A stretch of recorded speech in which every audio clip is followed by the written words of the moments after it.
Dr. Hinshaw will share the specifics in a moment, but I'd like to speak to trends from Tuesday, April 5th to Monday, April 11th. The average positivity rate for PCR tests completed over the past 7 days is stable. It was 26.6% compared to 26.3% last week. However, wastewater virus levels are trending up in Calgary and Edmonton, and in many of the smaller centers being monitored, although not all. We're seeing more virus circulating in Alberta as in other provinces. This is not surprising, given the transmissibility of BA2 and the increase in contacts as people resume their normal routines.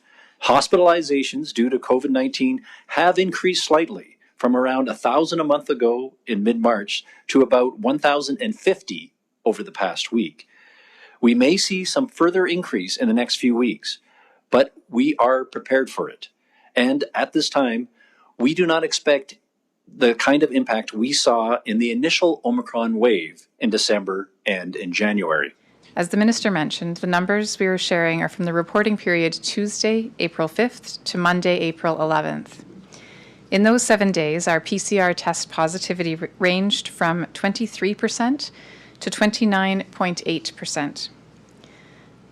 Currently, there are 1,053 people with COVID-19 in hospital, including 48 in the ICU. Sadly, between April 5th and April 11th, an average of about 5 deaths per day related to COVID-19 were reported to Alberta Health. As the Minister mentioned, the increases we have been seeing are not unexpected as measures have eased and regular activities have started up again.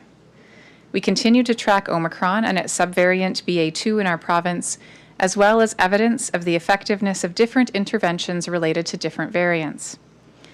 That is why we are making a small change to antiviral COVID-19 treatment in Alberta.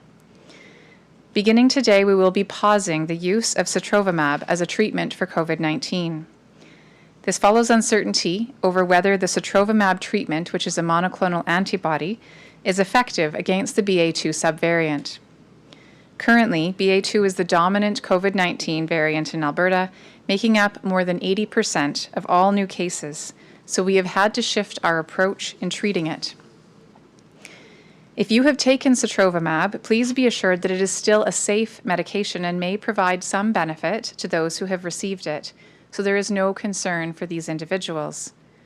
Going forward, while we continue to monitor the emerging evidence on sotrovimab, we will be using both Paxlovid and remdesivir as options for those who can benefit from early outpatient treatment of COVID-19. Paxlovid is a medication taken by mouth, and remdesivir is a medication administered through IV infusions given on a daily basis for 3 days. Both medications will be accessed in the same way, offered to those with a positive test who are eligible after consultation with a healthcare professional. These medications are most effective if taken as soon as possible after symptoms start and must be started within 5 days of showing symptoms. I encourage Albertans to go online to look at the eligibility criteria for early treatment, as anyone who is eligible should seek testing early when feeling mild symptoms like a sore throat or fever to be able to get the best benefit from these medications. If you are in the eligible group and you're feeling ill, please go for testing and call HealthLink for more information. Currently, Paxlovid and other antivirals are for those who are most at risk because of their medical conditions, vaccination status, and age. We will continue to monitor the evidence and make recommendations to support expanding eligibility as appropriate. This is a good example of the monitoring of COVID-19 research that we continue to do and the adjustments that are made as evidence emerges. I want to reinforce that while these medications are important, antivirals are not meant to replace vaccination.